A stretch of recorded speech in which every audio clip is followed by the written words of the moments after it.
চলচ্চিত্র নির্মাতা।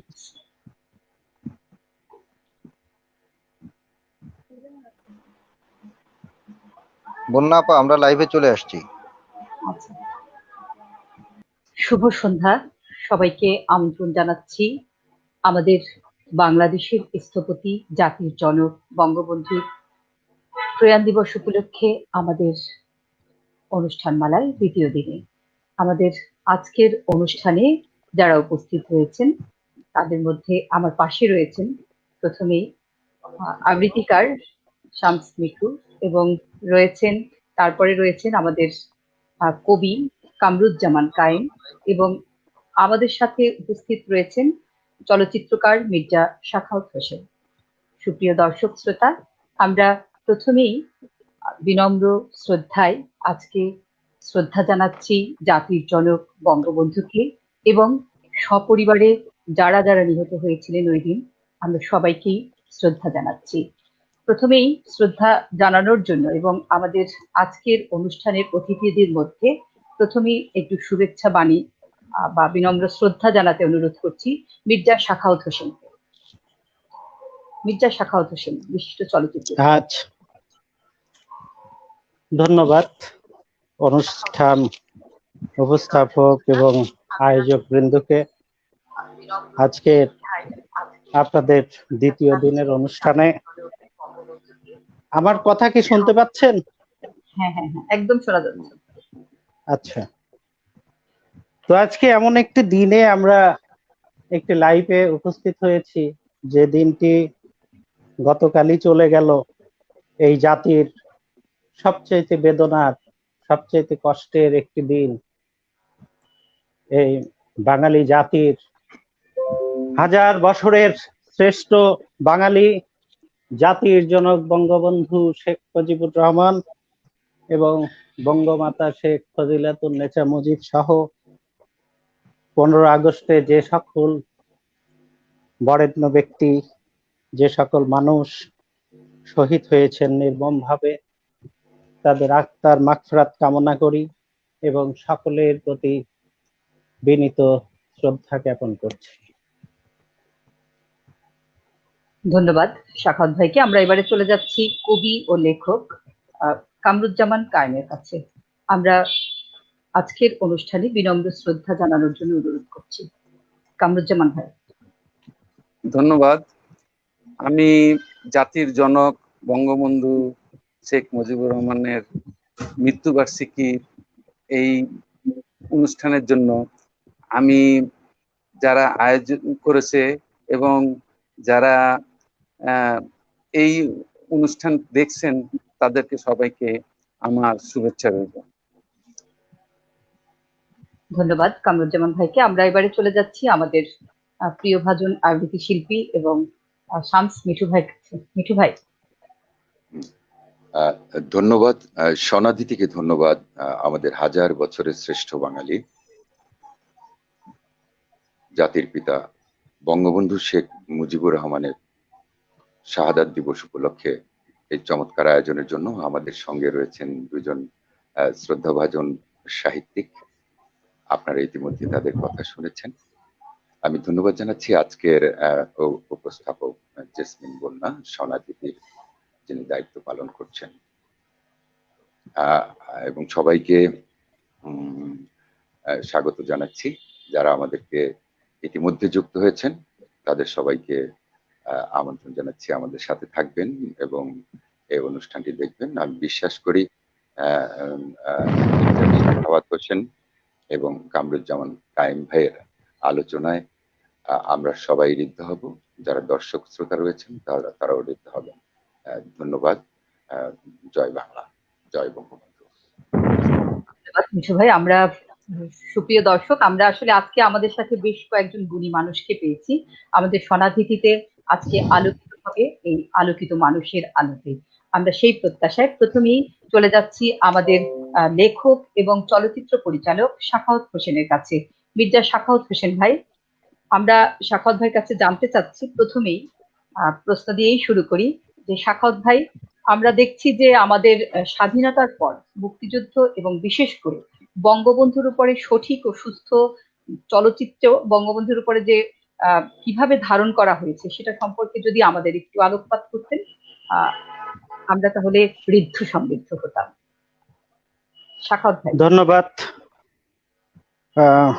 জেসমিন আপা, জেসমিন বন্যা আজকের যোগ্য দক্ষ উপস্থাপক, সুন্দর ভাবে বলছেন। তো এই ক্ষেত্রে একটু পিছনে যেতে হয়। আজকে যে আমাদের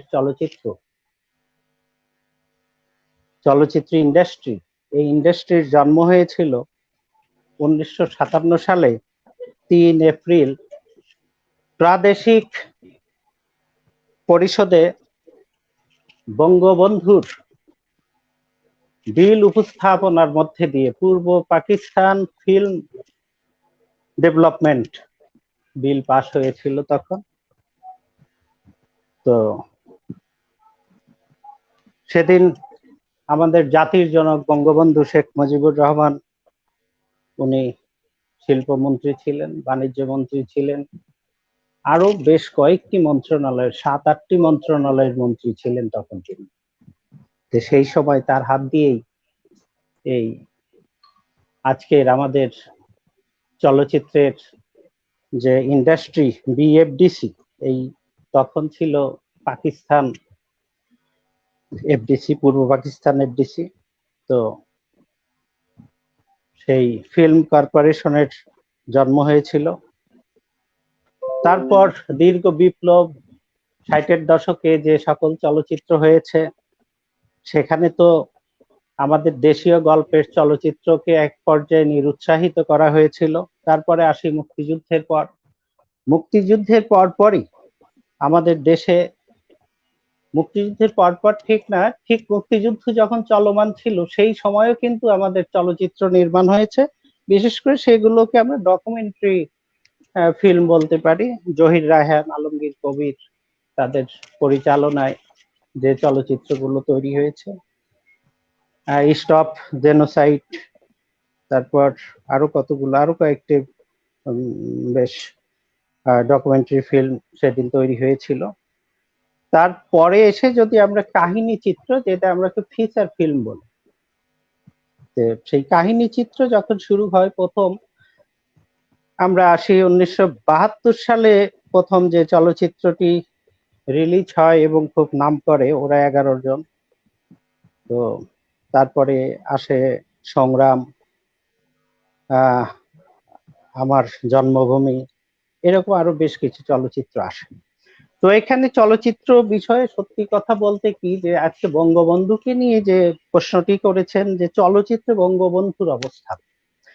বঙ্গবন্ধুর অবস্থান আমাদের ফিচার ফিল্মে সেভাবে উঠে আসেনি। কারণ সেটা গবেষণার দাবি রাখে, বঙ্গবন্ধুর চরিত্রকে তুলে আনার বিষয় থাকে, সেটা হয়তো অনেক চলচ্চিত্রকারী সেই সাহসটা করেননি। তবে আমরা আব্দুল গাফফার চৌধুরীর পলাশী থেকে 32 নম্বর একটি চলচ্চিত্র উনি নির্মাণ করেছেন, সেখানে বঙ্গবন্ধু সম্পর্কে আমরা বিশদ আলোকপাত পাই। কিন্তু সেই চলচ্চিত্রটি যে কারিগরি ভাবে খুব সমৃদ্ধ তা কিন্তু না, কিন্তু ইতিহাস সমৃদ্ধ। এবং আমরা যেটাকে বলি যে বাণিজ্যিক ধারার চলচ্চিত্র, যেটা হলে রিলিজ হয়, সেই চলচ্চিত্রটি সেরকমও আমাদের দেশীয় হলে রিলিজ হতে আমি দেখিনি, আমার জানা নেই। তো আজকে সময় এসেছে বঙ্গবন্ধুকে নিয়ে চলচ্চিত্র করার মতো। ইতিমধ্যে বঙ্গবন্ধুর বায়োপিক তৈরি হচ্ছে আন্তর্জাতিকভাবেই। আর বঙ্গবন্ধুকে নিয়ে আমরা যে চলচ্চিত্রগুলো বানিয়েছি বিভিন্ন সময়, সেগুলো ডকুমেন্টারি ফিল্ম, সেগুলো অনেক টেলিভিশন আলারা বানিয়েছে, আমরা বানিয়েছি বিভিন্ন সময়। তো এই হলো বঙ্গবন্ধুর চলচ্চিত্রে উপস্থাপনা। কিন্তু একটি চলচ্চিত্র সংগ্রাম নামে একটি চলচ্চিত্রে বঙ্গবন্ধুর লাইফ একটি দৃশ্য ধারণ করা হয়েছিল সেই সময় 1973 সালে যথাসম্ভব। তো আমাদের আশার বিষয় যে আমরা মনে করি এখন যে প্রজন্ম যারা চলচ্চিত্র নিয়ে কাজ করছেন, তারা অনেক ট্যালেন্ট, তারা নির্মাণের ক্ষেত্রে অনেক ট্যালেন্ট, তারা গল্প বলার ক্ষেত্রে অনেক ট্যালেন্ট হবে আশা করি। তো আর বঙ্গবন্ধুকে নিয়ে কাজ করার তো দীর্ঘ সময় আমাদের দেশে পরিবেশই ছিল না। একটি মনে পড়ে বঙ্গবন্ধু কন্যা, গণতন্ত্রের মানুষ কন্যা, মানবতার মা জননেত্রী শেখ হাসিনা একটি চলচ্চিত্র পুরস্কার অনুষ্ঠানে বলেছিলেন যে 1975 সালে জাতির পিতাকে হত্যা করার পর আমাদের চলচ্চিত্রটাকেই ঘুরিয়ে দেওয়া হয় এবং চলচ্চিত্রটাকে নষ্ট করে দেওয়া হয়। তো কিভাবে? সেটা হলো গণমানুষের চলচ্চিত্র, মাটির চলচ্চিত্র, যে চলচ্চিত্র মানুষের কথা বলবে, জীবনের কথা বলবে, আমাদের মুক্তিযুদ্ধের কথা বলবে। মুক্তিযুদ্ধ নিয়ে অনেক চলচ্চিত্র আমাদের নির্মাণ হয়েছে। আমি প্রায় 50-এর অধিক চলচ্চিত্র, যেগুলো চলচ্চিত্রতে কিছু না কিছু মুক্তিযুদ্ধ আছে, আবার কোনো কোনো চলচ্চিত্র পুরোটাই মুক্তিযুদ্ধ নিয়ে, এইরকম অনেক চলচ্চিত্র আমাদের নির্মাণ হয়েছে, কিন্তু সেখানে কিন্তু বঙ্গবন্ধুকে উপস্থাপনার তেমন কিছু আমরা দেখি না।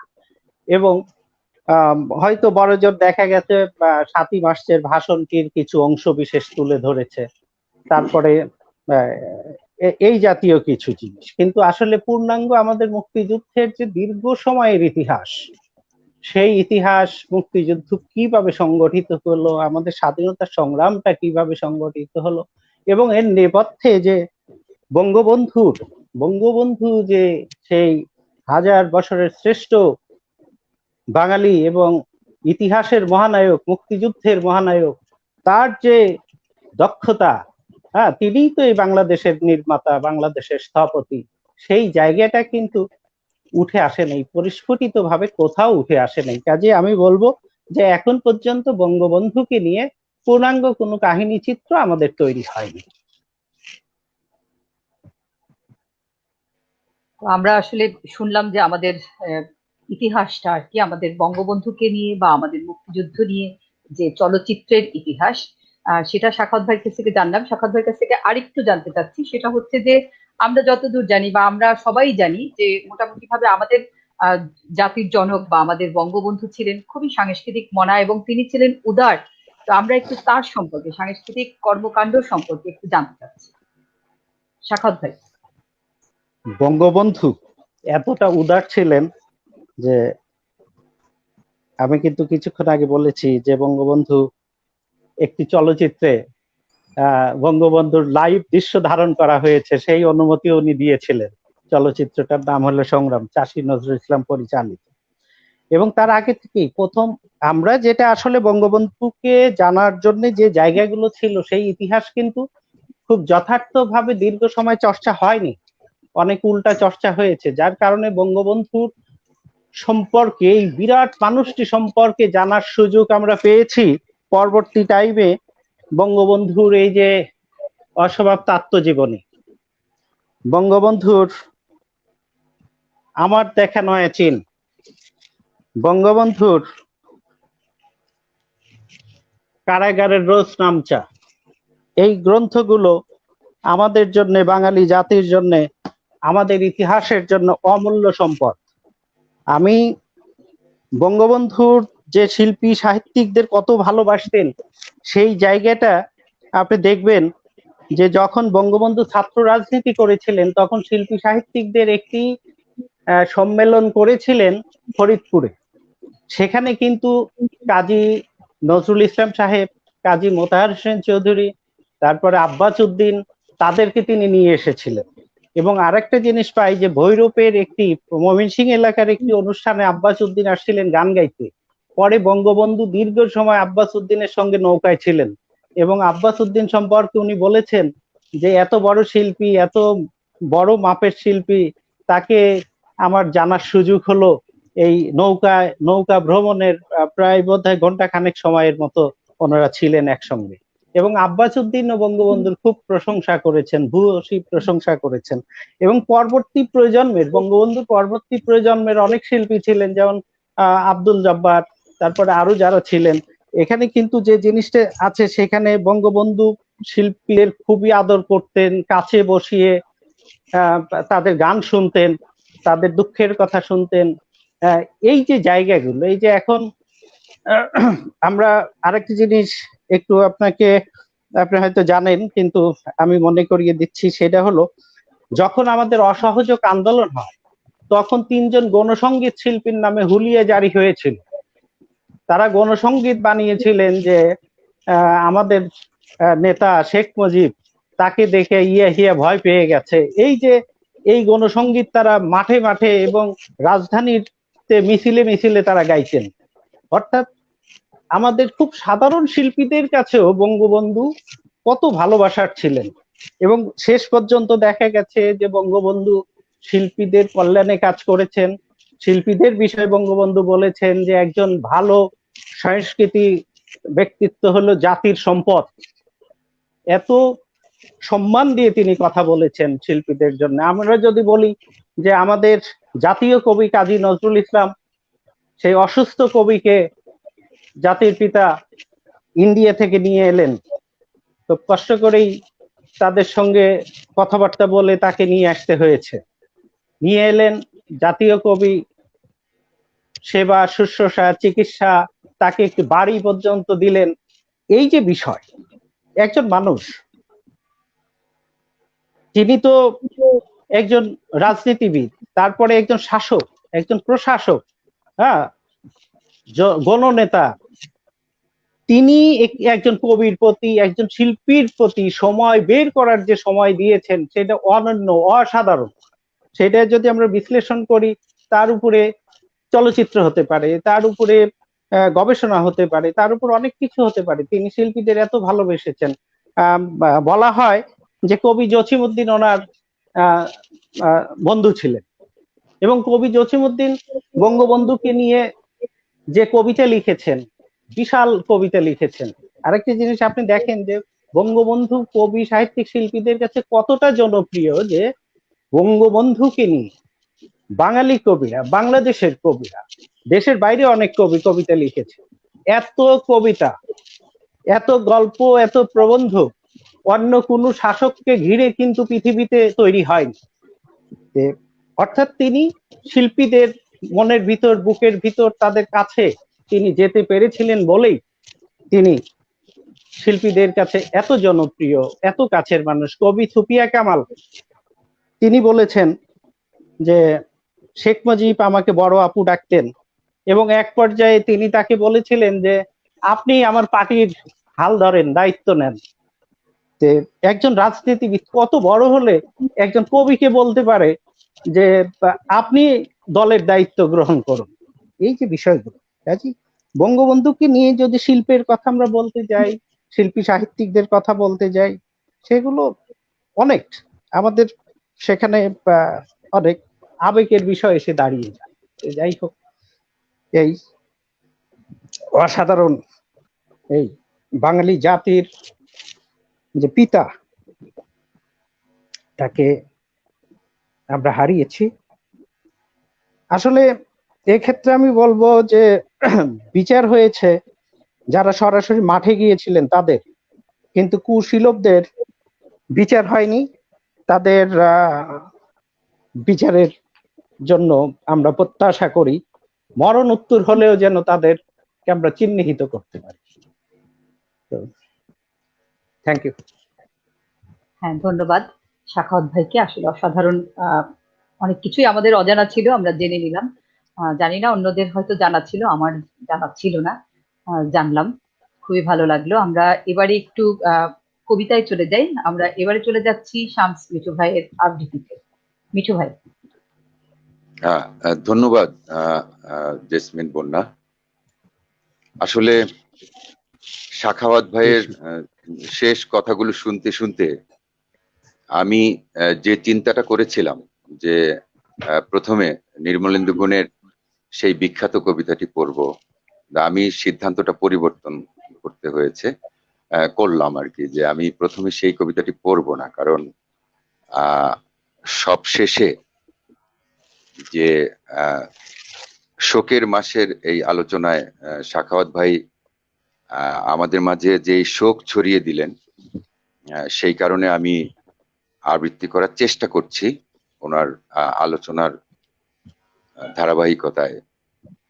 আমাদের সর্বজন শ্রদ্ধেয় কবি, যিনি জাতির জনককে নিয়ে অনেক কাজ করেছেন কবিতায়, আমি বলছি আমাদের শ্রদ্ধাভাজন কবি নির্মলেন্দু গুণের কথা। তার একটি কবিতা শোকগাঁথা, 16 আগস্ট 1975। এই কবিতাটি আমি আহ আহ, মিড-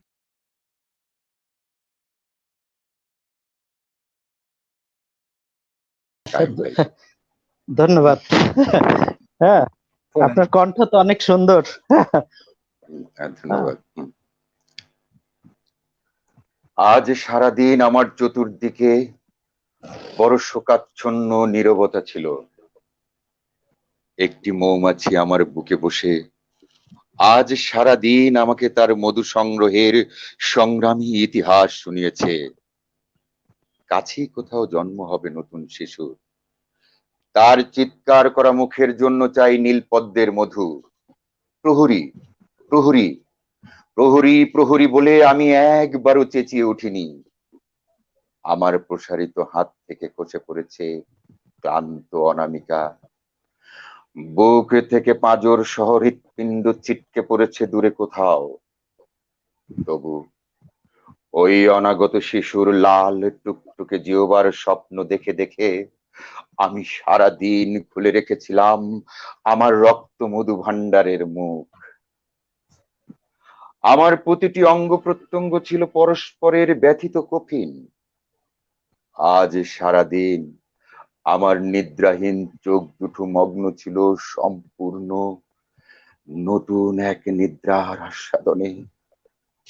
খুব ক্লান্তি ছিল আজ সারাদিন। সকালের সূর্য এসে ফিরে গেছে, আমি তাকে বসতে বলিনি। কোথায় বসতে দেব তাকে?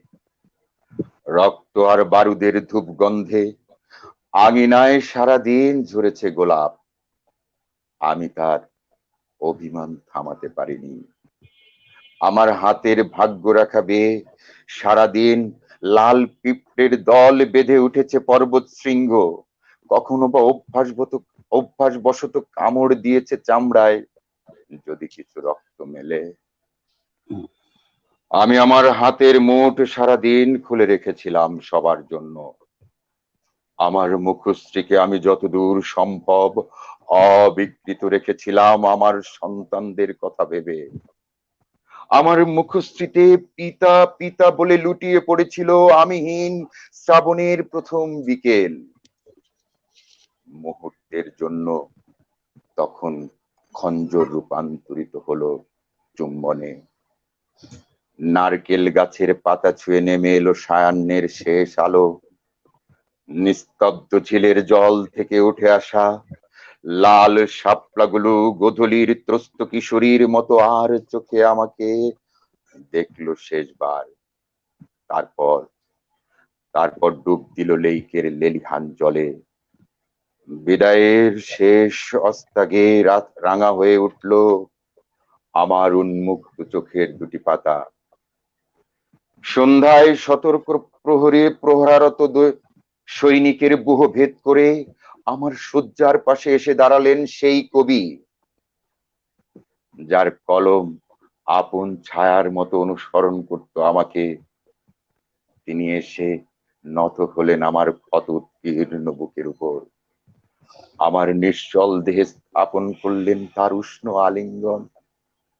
স্পর্শ করলেন আমার উড়ে যাওয়া স্কন্ধের ভয়াল গহ্বর। কি অদ্ভুত, কি অদ্ভুত মমতায় মাখা সেই স্পর্শ। আমি প্রাণ নিয়ে জেগে উঠতে চাইলুম, কিন্তু চোখ জাগলো না। আমি তাকে আলিঙ্গনে জড়াতে চাইলুম, হাত নিথর হয়ে থাকলো। আমি চিৎকার করে কথা বলতে চাইলুম, আমার স্বর মুক্ত হলো না। আমার প্রিয় রবীন্দ্রসঙ্গীত গুলো গাইলেন না কোনো শিল্পী। আমার রুহের মাগফিরাত কামনা করলেন না কোনো ইমাম। আমার মুখ ঢেকে দেয়া হলো কোনো আমার মুখ ঢেকে দেয়া হলো না কোনো শুভ্র কাফনে। গোপন আখির জলে আমাকে ভিজিয়ে ছড়তে থাকলেন, যতক্ষণ না এই নগরী থেকে দূরে আমার গ্রামের বাড়িতে আমার জন্য তৈরি হলো কবর। আমার জন্য তৈরি হলো কবর। ধন্যবাদ। বাহ, অসাধারণ কবি, কবিতা এবং অসাধারণ আবৃত্তি। আপনাকে ধন্যবাদ, আমি মুগ্ধ হয়েছি, আমিও মুগ্ধ বেদনাহত হলাম। হয়েছি আপনার কবিতায়। সাখাওয়াত ভাই, মির্জা সাখাওয়াত ভাই, এটা জি ভাই। মানে গুন্দা বঙ্গবন্ধুর জবানিতে দিছে, তো সুতরাং এটা আবৃত্তি করতে গেলে না মানে হ্যাঁ, মানে অন্য ভয় লাগে এবং খুব অবশ্যই। কষ্ট পাই। আসলেই এটা অনেক সময়, আপনি তো শামস মিঠু ভাই অনেক বিখ্যাত আবৃত্তি শিল্পী, অনেক ভালো কণ্ঠ। হ্যাঁ, আপনাকে সাধুবাদ বঙ্গবন্ধুর কবিতা পড়ার জন্য। আপনার এই কবিতা আমাকে খুব ভালো এত সুন্দর লাগছে, বুঝছে যে আমি এরকম যদি একটা কবিতা লিখতে পারতাম, এরকম একটা মনে হচ্ছে। ধন্যবাদ। হয়ে যায়। আমরা এবারে তারপর আসলে আপনার কবিতা আমরা পড়বো। কামরুজ্জামান কায়েমের কাছেই যাব। মিঠু ভাইয়ের কবিতা আসলে অসাধারণ এবং অসম্ভব সুন্দর কণ্ঠস্বর, এবং উচ্চারণগুলো খুব সুন্দর, যার জন্য সবাই মুগ্ধ হয়ে যায়। যাই হোক, আমরা এবার চলে যাচ্ছি কামরুজ্জামান কায়েম ভাইয়ের কাছে। কবি এবং লেখক কায়েম ভাই, আপনি কবিতা লেখেন এবং এইমাত্রই বললেন যে এই কবিতাটা মিঠু ভাইয়ের কণ্ঠে শুনে আপনার মনে হচ্ছিল যে এরকম একটি কবিতা লেখি। তো ঘটনা হচ্ছে যে আপনি আপনার মানে এই যে লেখালেখিতে বঙ্গবন্ধুকে কতটা ফুটিয়ে তুলেছেন বা কতটা নিয়ে এসেছেন? ধন্যবাদ। আমি বঙ্গবন্ধুকে যখন উনি শাহাদাত বরণ করেন, সেই সময় আমি খুব ছোট, তবে এইটুকু মানে ঘটনাটা আমার একটু মনে আছে যে আমি সেই সময় শুনতে পেলাম যে এরকম বঙ্গবন্ধু শাহাদাত বরণ করছেন। তো সেই 1975 সালের ঘটনা কিছু কিছু ভেসে আসে আর কি আমার স্মৃতিপথে। তো যাই হোক, আমি বঙ্গবন্ধুকে নিয়ে তেমন কিছু লেখালেখি করতে পারিনি, এটা আমার অযোগ্যতাই বলতে পারেন। তবে আমি বঙ্গবন্ধুকে নিয়ে, আপনি একটু দেখেন, এইটা আমার ইউটিউবে আছে, এই বঙ্গবন্ধু তুমি, ওনাকে নিয়ে একটা সিডি করছিলাম, একটা অডিও তারপর একটা ভিডিও, এবং এটা আমার কামরুজ্জামান কায়েম, এটা একটা আমার চ্যানেল আছে, ওখানে আমার এই গানটা প্রচার হয়। আমার লেখা, আমার সুর, এবং কণ্ঠশিল্পী রতন কুমার নামে একজন করছেন। আবার আমি আরেকটা বঙ্গবন্ধুকে নিয়ে নিজেও একটা গান গেয়েছি আমার ইউটিউবের মধ্যে, এই একটা। আর একটা রাজনৈতিক কবি নামে একটা আমার বঙ্গবন্ধুকে নিয়ে কবিতাটা আছে, যদি বলেন, অনুমতি দেন, তাহলে এটা পড়ে হ্যাঁ শোনাতে হ্যাঁ, পারি। অবশ্যই অবশ্যই, হ্যাঁ আচ্ছা, অবশ্যই। আবৃত্তি হবে না, আমার ওই মিঠু ভাইয়ের মতন হবে না, তারপর আমি চেষ্টা করছি একটু করতে। কবিতার শিরোনাম রাজনৈতিক কবি। প্যাট্রিক হেনরি নয়, উইনস্টন চার্চিল নয়, মার্টিন লুথার কিং নয়, নেলসন ম্যান্ডেলা অথবা আব্রাহাম লিঙ্কন কিংবা মহাত্মা গান্ধীও নয়। তিনি একজন সংগ্রামী কবি, যার তর্জনীর অঙ্গুলির ইশারায় নেচেছে স্বৈরাচারী দল, যিনি হ্যামিলনের বাসিওয়ালার মতো হিপটোনাইজ করেছে 7 কোটি বাঙালির মন। তার কবিতা সমুদ্রের গর্জন, আকাশ বাতাসের আন্দোলিত ঝড়। কবিতায় উপমা হলো আন্দোলন, উৎপেক্ষায় ধ্বনিত হয়েছে স্বৈর শাসক, ভাব তার স্বাধীনতা আর রস রেসকোর্সের ময়দান। ছন্দে আন্দোলিত হয়েছে বাঙালি, এক কবিতাই মহাকাব্য। বিশ্ব হতবাক হলো তার কবিতায়। রাজনৈতিক কবি হলো সমাদৃত, চৈতন্য ফিরে পেল শোষিত যারা। অবিস্মরণীয় হলো সেই রাজনৈতিক কবি ও তার কবিতা। এই আর কি আমার। ধন্যবাদ। চমৎকার, দারুণ চমৎকার লেখন। চমৎকার। দারুণ। হ্যাঁ, আচ্ছা, এটা ভালো ছিল লাগলো। বঙ্গবন্ধুকে নিয়ে লেখা। আমরা আরেকটু জানতে চাই, জি। সেটা হচ্ছে যে আপনি বঙ্গবন্ধুকে নিয়ে লিখেছেন এবং জি। বললেন যে খুব অল্প লিখেছেন, কিন্তু আমাদের মুক্তিযুদ্ধ, আমাদের স্বাধীনতার ইতিহাস, এগুলো নিশ্চয়ই চলে এসেছে। আর এগুলো আসলে আমাদের বঙ্গবন্ধু বা আমাদের স্থপতি আসবে না, তা তো হয় না, জি। অবশ্যই আছে আপনার লেখনীতে। জি। আমরা এখান জি। থেকে যদি একটু শুনি, জি। এরকম কোনো লেখনী আছে কিনা স্বাধীনতার উপরে বা না, না, স্বাধীনতার উপরে নাই। ওই যে আমি বললাম, আমি একটু বেশ কিছুদিন ধরে গান নিয়ে একটু ছিলাম, তো গান বঙ্গবন্ধুকে নিয়ে যে গানটা লিখেছি এবং ওটা শুট এবং আমি নিজেও গেয়েছি, ওই গানটা আমার ভালো লাগে এবং আমি এটা আপনি হয়তো এখন যদি বলেন এখনো দেখাতে পারবো, আমার ইউটিউবে গানটা আছে। আচ্ছা, না, ইউটিউবে এই কেন আমরা গানটাই যাব? আমরা আচ্ছা তো আচ্ছা শিল্পীকে ঠিক আছে, সাথে পেয়েছি। আমরা নেক্সট আবার আচ্ছা আসছি। আচ্ছা ঠিক আছে, অবশ্যই তাহলে এটা পরে। প্রস্তুতি নিয়ে নিন। এই আমরা মিঠু ভাই কবিতা থেকে ফিরে হ্যাঁ, এসে আপনার জি জি, একটা গানই না হয় শুনে ফেলবো। আপনার নিজের লেখা আচ্ছা এবং সুর করা একটা গানই না হয় আচ্ছা শুনলাম। আমরা চলে আচ্ছা যাচ্ছি ঠিক মিঠু আছে, ভাই কবিতায়। আচ্ছা মিঠু ভাই, ঠিক আছে। হ্যাঁ, হুম, আমরা এবার শামস আহ, মিঠুর কবিতায় চলে যাই। আমাদের হুম। ভালোই লাগবে। কাইয়ুম মিঠু ভাই, ভাই অনেক চমৎকার একটা কবিতা শুনলাম। ধন্যবাদ। আর আসলে আসলে উম, আহ, সাখাওয়াত ভাইয়ের আলোচনাও আমাদের অনেক গুরুত্বপূর্ণ, শুনতে সমৃদ্ধ হবে। করেছে, হ্যাঁ, সমৃদ্ধ শুনতে করেছে। হবে আরো। সেই ক্ষেত্রে আমি এবারে উম, আহ, যেই কবিতাটি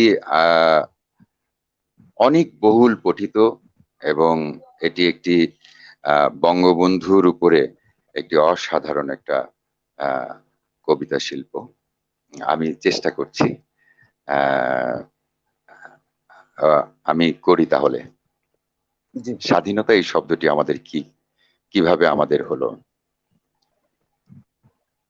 একটি কবিতা লেখা হবে তার জন্য অপেক্ষার উত্তেজনা নিয়ে, লক্ষ লক্ষ উন্মুক্ত অধীর ব্যাকুল বিদ্রোহী শ্রোতা বসে আছে। ভোর থেকে জনসমুদ্রের উদ্যান সৈকতে। কখন আসবে কবি, কখন আসবে কবি। এই শিশু পার্ক সেদিন ছিল না, এই বৃক্ষ ফুলে শোভিত উদ্যান সেদিন ছিল না, এই তন্দ্রাচ্ছন্ন বিবর্ণ বিকেল সেদিন ছিল না। তাহলে তাহলে কেমন ছিল সেদিনের সেই বিকেল বেলাটি? তাহলে কেমন ছিল শিশু পার্কে, বেঞ্চে, বৃক্ষে, ফুলের বাগানে ঢেকে দেয়া এই ঢাকার হৃদয় মাঠখানি? জানি সেদিনের সব স্মৃতি মুছে দিতে হয়েছে উদ্যত কালো হাত। তাই দেখি কবিহীন এই বিমুখ প্রান্তরে আজ কবির বিরুদ্ধে কবি, মাঠের বিরুদ্ধে মাঠ, বিকেলের বিরুদ্ধে বিকেল, উদ্যানের বিরুদ্ধে উদ্যান, মার্চের বিরুদ্ধে মার্চ। হে অনাগত শিশু, হে আগামী দিনের কবি, শিশু পার্কের রঙিন দোলনায় দোল খেতে খেতে একদিন সব জানতে পারবে। আমি তোমাদের কথা ভেবে লিখে রেখে যাচ্ছি সেই শ্রেষ্ঠ বিকেলের গল্প। সেদিন এই উদ্যানের রূপ ছিল ভিন্নতর, না পার্ক না ফুলের বাগান, এসবের কিছুই ছিল না। শুধু এক খণ্ড অখণ্ড আকাশ যেরকম, সেরকম দিগন্ত প্লাবিত ধুধু মাঠ ছিল দুর্বাদলে ঢাকা, সবুজে সবুজময়। আমাদের স্বাধীনতা প্রিয় প্রাণের সবুজ এসে মিশেছিল এই ধুধু মাঠে। কপালে কবজিতে লাল শালু বেঁধে এই মাঠে ছুটে এসেছিল কারখানা থেকে লোহার শ্রমিক। লাঙল জোয়াল কাঁধে এসেছিল ঝাঁক বেঁধে উলঙ্গ কৃষক। পুলিশের অস্ত্র কেড়ে নিয়ে এসেছিল প্রদীপ্ত যুবক। হাতের মুঠোয় মৃত্যু, চোখে স্বপ্ন নিয়ে এসেছিল মধ্যবিত্ত, নিম্ন মধ্যবিত্ত, করুণ কেরানি, নারী, বৃদ্ধ, বেশ্যা, ভবঘুরে। আর তোমাদের মতো শিশু পাতা কুড়ানিরা দল বেঁধে একটি কবিতা পড়া হবে। তার জন্য কি ব্যাকুল প্রতীক্ষা মানুষের। কখন আসবে কবি, কখন আসবে কবি। শত বছরের শত সংগ্রাম শেষে রবীন্দ্রনাথের মতো দীপ্ত পায়ে হেঁটে অতঃপর কবি এসে জনতার মঞ্চে দাঁড়ালেন। তখন ফলকে দারুণ ঝলকে তরিতে উঠিল জল, হৃদয়ে লাগিল দোলা, জনসমুদ্রে জাগিল জোয়ার, সকল দুয়ার খোলা, কে রোধে তাহার বজ্র কণ্ঠ বাণী। গণসূর্যের মঞ্চ কাঁপিয়ে কবি শোনালেন তার অমর কবিতা খানি। এবারের সংগ্রাম আমাদের মুক্তির সংগ্রাম, এবারের সংগ্রাম স্বাধীনতার সংগ্রাম। সেই থেকে জয় বাংলা। স্বাধীনতা শব্দটি আমাদের হলো। ধন্যবাদ। ধন্যবাদ। জয় Bye. বাংলা, জয় বঙ্গবন্ধু। ধন্যবাদ মিঠু ভাই, অসাধারণ আবৃত্তি। আমরা আবৃত্তি শুনলাম, আমরা আলোচনাও শুনছি। একটু আমরা ফাঁকে মন্তব্যগুলো দেখে আসি, স্বল্প পরিসরে অল্প কিছু মন্তব্য করে আসি, কারণ আমাদের দর্শকরা আমাদের গুণীজনদের নিয়ে কিছু লিখেছেন, একটু শুনে আসি। প্রথমেই লিখেছে মনিকা রায়, শুভকামনা সবার জন্য। তারপরে জেবুন্নিসা মুনিয়া লিখেছে সবাইকে শুভেচ্ছা। জেবুন্নিসা মুনিয়া আরো লিখেছেন চমৎকার, সমৃদ্ধ হচ্ছি। আমাদের শ্রদ্ধেয় স্যার সবুজ শামীম আহসান লিখেছেন জাতির পিতা বঙ্গবন্ধু শেখ মুজিবুর রহমানকে নিয়ে সমৃদ্ধ আলোচনা। বিজয় লিখেছে জেসমিন ম্যাডাম অনেক সুন্দর হচ্ছে। আমাদের শ্রদ্ধাভাজন আশরাফ ভাই, বিশিষ্ট চিত্রকর, তিনি লিখেছেন সাখাওয়াত বলে যান আমরা বঙ্গবন্ধুকে নিয়ে কাজ করতে চাই, আমাদেরকে কে কে সহযোগিতা করবে। অসাধারণ, আশরাফ ভাইকে অনেক অনেক ধন্যবাদ। গাউস ভাই লিখেছেন আশরাফ একটু ইন্টারাপ্ট করি। আশরাফ ভাই আমার বড় ভাই, হ্যাঁ, উনি বিখ্যাত শিল্পী, জগৎ বিখ্যাত একজন মানুষ। আমি ওনাকে খুব শ্রদ্ধা করি। আজকে ওনার আমন্ত্রণেই আমার এখানে আসা। আমি সৌরভকেও ধন্যবাদ জানাই। হ্যাঁ, তো শুরু করেন। আচ্ছা, হ্যাঁ, তারপরে ওই যে স্ক্রিনেই আমরা দেখতে পাচ্ছি জয়দেব সাহা লিখেছে আহা মিঠু ভাই মন ছুঁয়ে গেল। তারপরে বিজয় লিখেছে ম্যাডামের জন্য শুভকামনা। জালাল আহমেদ জুয়েল একজন কবি, তিনি লিখেছেন শুভেচ্ছা বেসুমার। আরো লিখেছেন অসাধারণ।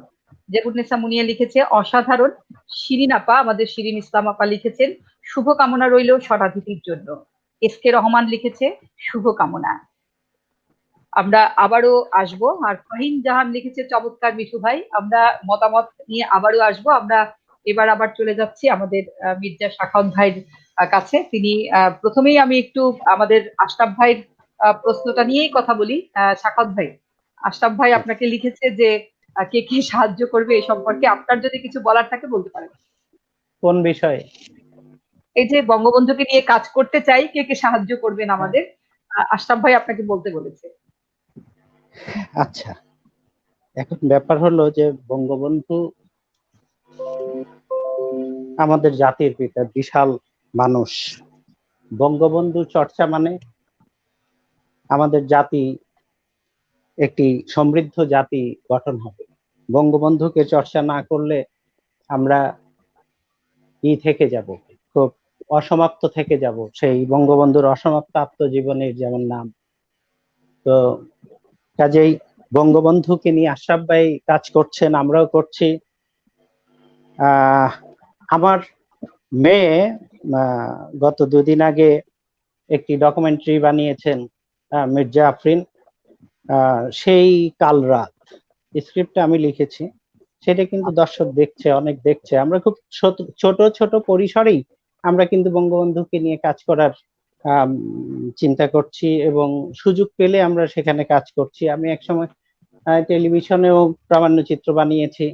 তো যাই হোক, আশরাফ ভাই তো গুণী মানুষ, তিনি বঙ্গবন্ধুকে নিয়ে অনেক কাজ করতে পারেন। ইতিমধ্যে আশরাফ ভাইয়ের কিছু কাজ আমি দেখেছি, তিনি বঙ্গবন্ধুর কিছু পোর্ট্রেট নিয়ে কাজ করেছেন, অসাধারণ। কাজে আশরাফ ভাই যে বিষয়টি বলেছেন, অবশ্যই সবাইকে এগিয়ে আসা উচিত এবং বঙ্গবন্ধুকে নিয়ে অনেক কাজ হওয়া উচিত, অনেক নান্দনিক কাজ, অনেক যৌক্তিক কাজ, অনেক ভালো কাজ হওয়া উচিত। এই কারণে আরো হওয়া উচিত যে আমরা কিন্তু খুব শিক্ষিত হয়ে যাচ্ছি, অথচ আমাদের মানবিকতা কিন্তু আমরা হারাচ্ছি অনেক ক্ষেত্রে।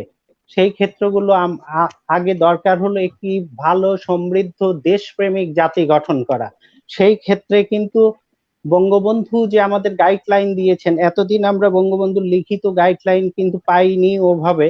তার বক্তব্যগুলো ছিল, পত্রপত্রিকায় লেখা ছিল, এগুলো আমরা যারা লাইব্রেরিতে বসে পড়েছি বা কাজ করার চেষ্টা করেছি আমরাই জেনেছি, কিন্তু সাধারণ মানুষ কিন্তু জানতে পারে নাই, এমন বৈরী রাজনৈতিক পরিবেশের কারণে। কারণ বঙ্গবন্ধুকে জানার সুযোগই দেওয়া হয়নি দীর্ঘ সময়। তারপর আমরা অসাধারণ 3টি বই পেয়েছি, জাতির পিতার নিজের অভিজ্ঞতা, নিজের হাতে লেখা। সেই বইগুলো যেমন সাহিত্য মূল্য, তেমনি মানবিক আমার মনে হয় বঙ্গবন্ধুর এই বইগুলো প্রত্যেকটি মানুষের পড়া উচিত, যিনি শিল্পী, সাহিত্যিক, পুলিশ, ইঞ্জিনিয়ার, বা মন্ত্রী, এমপি, যাই বলেন না কেন, সবার স্টাডি করা উচিত যে মানবতা কাহাকে বলে, মানুষ হতে গেলে কাহাকে বলে, রাজনীতিবিদ কাহাকে বলে, সরলতা কাহাকে বলে। রাজনীতিবিদ যদি ক্রিটিক্যাল হয়, জটিল হয়, তাহলে জাতি জটিল হয়ে যাবে, জাতি নষ্ট হয়ে যাবে। রাজনীতিবিদ সরল হবে, সুন্দর হবে। বঙ্গবন্ধু সেটা দেখিয়ে দিচ্ছে। বঙ্গবন্ধুর এই বইগুলো পড়লে আমরা সেই জিনিসগুলো পাচ্ছি। উনি কি করেননি মানুষের জন্য? সেই কলকাতা রায়োটে বঙ্গবন্ধুর যে ভূমিকা ছিল, মানুষকে বাঁচানোর যে ভূমিকা ছিল, নিজে দাঁড়িয়ে গেছেন মৃত্যুর মুখোমুখি। তারপরে বঙ্গবন্ধু যখন সেই শিশুকাল ছিল, স্কুলে পড়াশোনা করছে, তখন দরিদ্র ছাত্রদের জন্য তার স্যারের সঙ্গে, আব্দুল হামিদ তার শিক্ষক ছিলেন, তিনি একটি সংগঠন করেছিলেন। সেই সংগঠনে বাড়ি বাড়ি ঘুরে চাল তুলে সেগুলো বিক্রি করে গরিব ছাত্রদেরকে দিয়েছেন। বঙ্গবন্ধু নিজের জামা খুলে তার সহপাঠীকে দিয়েছেন, তার মাথার ছাতি খুলে তার সহপাঠীকে দিয়েছেন। এই যে মানবিক মানুষ, এই এই হাজার বছরের এই শ্রেষ্ঠ মানুষ, শ্রেষ্ঠ বাঙালি, এই ইতিহাসের মহানায়ক, তার জীবনটাকে জানতে হবে। দরকার হলো অন্য কোনো সাবজেক্ট কমিয়ে হলেও বঙ্গবন্ধুর এই বইগুলো পাঠের জন্য ব্যবস্থা করতে হবে, বিশেষভাবে ব্যবস্থা করতে হবে। আমার এই জাতি যদি বঙ্গবন্ধুর সোনার বাংলা আমরা বানাতে যাই, বঙ্গবন্ধুর সোনার মানুষ যদি আমরা বানাতে যাই, তাহলে অবশ্যই আমাদেরকে সেই পাঠগুলো করতে হবে, নইলে আমরা কিন্তু অনেক পিছিয়ে যাব। এই আমার বিষয়। আর আশরাফ ভাইকে ধন্যবাদ। আশরাফ ভাই এগিয়ে যান, আমরা আছি আপনার সঙ্গে। হ্যাঁ, অবশ্যই আমরা থাকবো। তো সাখাওয়াত ভাই, আমি আরেকটা জিনিস জানতে চাচ্ছি আপনার কথা থেকেই। সেটা হচ্ছে যে আপনি বলেছিলেন যে স্বাধীনতার উত্তর বাংলাদেশে অনেক সিনেমা হয়েছে, চলচ্চিত্র, নাটক সবই হয়েছে। তো আমি আপনার কাছে একটু জানতে চাচ্ছি তার গুণগত মান নিয়ে। এবং এখন আপনি বলছেন যে আমাদের 10-12 বছর বা তারও আগে আর কি, মানে আমাদের যে সময়টা ছিল তখন আমরা জানতে পারিনি যে বঙ্গবন্ধু সম্পর্কে জানতে পারিনি। এখন আমরা 3টা বই পেলাম বা এরকম। তো আমরা এই যে 30-35 বছর বা এই যে 45 বছর ধরেই আমরা যদি একটু জানতে চাই আপনার কাছে যে সিনেমা বা নাটক হয়েছে তার গুণগত মান কেমন, এটা যদি একটু আমাদের বলতে। এখানে একটি বিষয় কি, অনেক কথাই তো বলা যায় না। আমি যে চলচ্চিত্র বানিয়েছি, মানুষের জীবন নিয়ে চলচ্চিত্র বানাবার চেষ্টা করেছি, যা কিছু কাজ করেছি, তো আমি তো আসলে একজন লেখক মানুষ।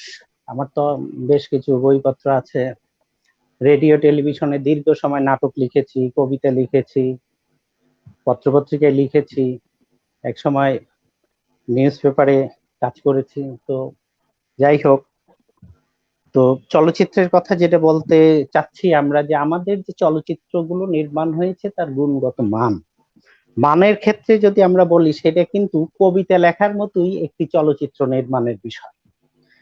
আপনি যে যত ভালো চিন্তা করতে পারবে, যে যত ভালো শব্দ চয়ন করতে পারে, যে ভালো ছন্দ জানে, হ্যাঁ, যে ভালো অলংকরণ করতে পারে, সে কিন্তু তত ভালো কবিতা লিখবে। ঠিক চলচ্চিত্র তাই। কিন্তু চলচ্চিত্রে টেকনিক্যাল কিছু কাজ আছে, টেকনিক্যাল কাজগুলো আগে আমাদের যেরকম ছিল তার চেয়ে কিন্তু এখন অনেক সমৃদ্ধ। আমরা একদম হলিউড বলিউডের চলচ্চিত্র বানাবার জন্য যে কারিগরি ব্যবস্থাপনা, সেই ব্যবস্থাপনা কিন্তু আমাদের জননেত্রী, আমাদের মাননীয় প্রধানমন্ত্রী সেই ব্যবস্থাপনা কিন্তু দিয়েছেন। আপনার এফডিসিতে গেলে দেখবেন সেই মাপের আমাদের কারিগরি ব্যবস্থাপনা আছে, সেই মাপের ক্যামেরা আছে, সেই মাপের এডিটিং হাউস আছে, সেই মাপের ডাবিং থিয়েটার আছে, সেই মাপের কালার কারেকশনের যন্ত্রপাতি আছে। কিন্তু এখন ব্যাপার হলো মেধার বিষয়, যে আমরা সেই মেধাটাকে কতটুকু কাজে লাগাই। চলচ্চিত্রের ক্ষেত্রে আপনি যা বলতে চেয়েছেন আমি বুঝেছি, যে জিনিসটা চলচ্চিত্র তো একটা বহুমাত্রিক বিষয়। আপনার বহু রকমের গল্প হতে পারে, যেটা কিন্তু আমরা 60-এর দশকে দেখেছি। 60-এর দশকেই চলচ্চিত্র আপনার যদি আমরা বলি যে এফডিসির প্রথম চলচ্চিত্র যেটা আসিয়া, ফতে লোহানীর পরিচালিত ছবি, তথ্য বেতার মন্ত্রণালয় সেই প্যাট্রোনাইজ করেছিল চলচ্চিত্রটি, সেটা কিন্তু অসাধারণ একটি গল্পের চলচ্চিত্র। তার আগে এফডিসি নির্মাণের আগে কিন্তু হয়েছে মুখোশ, সেটা আমাদের প্রথম সবাক চলচ্চিত্র। এরপরে যদি আমরা আসি যে আমাদের সাহিত্য নির্ভর চলচ্চিত্র, প্রথম জহির রায়হান করে নজিবুর রহমান সাহিত্য রত্নের উপন্যাস আনোয়ারা নিয়ে।